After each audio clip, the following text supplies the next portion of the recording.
যে কেউ কোনো পদ দাবি করবে, ইমামে জামান, মুজাদ্দিদে জামান, মুজাদ্দিদে আজম, কুতুবে আকতাব, কি বলে গৌসে আজম, ইমাম মেহেদি, এগুলো হলো আশপাশ দিয়ে ঘুরে মূলত নবুয়ত দাবি করা।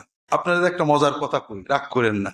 আমার এক বন্ধু বলছে, ব্যবসায়ী, যে আমার ওয়াইফ বলছে, আচ্ছা কাদিয়ানিরা কেমন দেখতে? কাদিয়ানি নিয়ে কথা হচ্ছে তো, ওরা কি আমাদের মুসলমানদের মতো দেখতে? তা উনি বলছেন, আমি বউকে বললাম যে হ্যাঁ, ওরা আমাদের মতো টুপি, দাড়ি, পাগড়ি, জামা, পায়জামা, শার্ট, প্যান্ট সবই আমাদের মতো। শুধু পার্থক্য হলো আকিদায়। পার্থক্যটা কি? কাদিয়ানিরা তাদের মুর্শিদ, পীর, বাবাকে নবী মনে করে, ঠিক না? আর আমাদের সাধারণ মুসলমানরা তাদের মুর্শিদ, পীর, বাবাকে কি মনে করে? নবী এবং আল্লাহ দুটোই মনে করে। কি মনে হয় আপনাদের? হ্যাঁ, কাদিয়ানিরা তাদের মানে গুরুকে নবী মনে করে, আর তো কিছু না। এটা কুফুরি।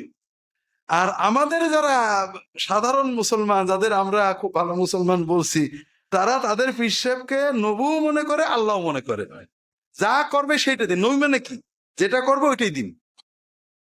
আমরা নবী কোরআন সুন্নাহ বলছি, আমাদের হুজুর বলে স্থায়ী, এর মানে হুজুর নবী।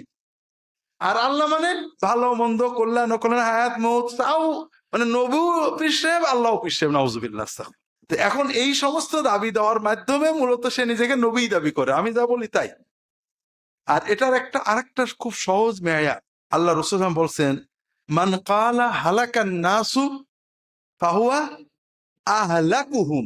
যদি কেউ বলে মানুষ সব খারাপ, সব ধ্বংস হয়ে গেল, তাহলে বুঝতে হবে সে সবচেয়ে বেশি ধ্বংস। খুব মনে রাখবেন, উম্মতের গোমরাহের বড় বড় বড় আলামত হলো যখন দেখবেন একজন সবার নিন্দা, কেউ ভালো না, আমরা এই চাচারা, খালুরা, মামারা ছাড়া কেউ ভালো না, কেউ বাধ্য লোক না। এটা হলো অরিজিনাল ছোট লোক। কথা বোঝেননি?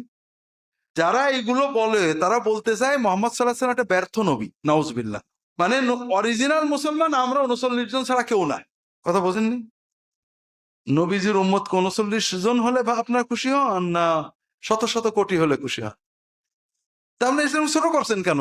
যে আমরা আর খালোরা ছাড়া কেউ ভদ্রলোক না, সবাই মুসলমান, সব ভালো, সবার ভিতরে ভুল ত্রুটি আছে, যে কোরআন হাদিস যতটুকু ততটুকু ভালো। কাজেই যখন দেখবেন কোন দল, গোষ্ঠী, গ্রুপ, ব্যক্তি বলে যে আমরাই ভালো আর কেউ ভালো না, বুঝবেন যে এর কাছেই যাওয়া যাবে না। উম্মতকে সাবধান করুন, আপনার ইমাম। কারণ রাসূলুল্লাহ সাল্লাল্লাহু আলাইহি ওয়াসাল্লাম আমাদেরকে ওপেন রেখে গেছেন, কোরআন আছে, সুন্নাহ আছে, যে কোরআন সুন্নাহ মতো সেই ভালো। ভুল ত্রুটি সবারই আছে। কাজে আপনি বলতে পারেন আমার কাজটাও ভালো, কিন্তু আপনি বলতে পারেন না আমার কাজটাই ভালো। পার্থক্য বোঝেননি? কাজে কেউ যদি বলে, আমি বলতে পারি আমার জামিয়াতুস সুন্নাহও ভালো পড়াশোনা হয়, কিন্তু আমি বলতে পারি না যে আমার জামিয়াতুস সুন্নাহই ভালো পড়াই।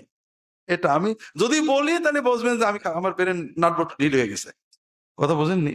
তো এই জন্য দিনের ব্যাপারে যারাই বলবে, যে দল যেই হোক না কেন, আমিও যদি হই বলি যে এই আমিই ভালো, আমার কথা যারা শুনে ভালো আর কেউ ভালো না, তাহলে বুঝবেন এটা সবচেয়ে ধ্বংস করতেছে আল্লাহর দিন। সারা বিশ্বব্যাপী মুহাম্মদ সাল্লাল্লাহু আলাইহি ওয়াসাল্লামের দিন, শরিয়াত, উম্মত সারা বিশ্বব্যাপী কেউ মুসলমান না, কেউ আহলে সুন্নাহ না, কেউ হক না, শুধু আমি আর খালু 25 জন হক। তার মানে আমার নবীর দিন এত ছোট? তো এই জন্য এই ধরনের কথা আপনারা বলবেন না।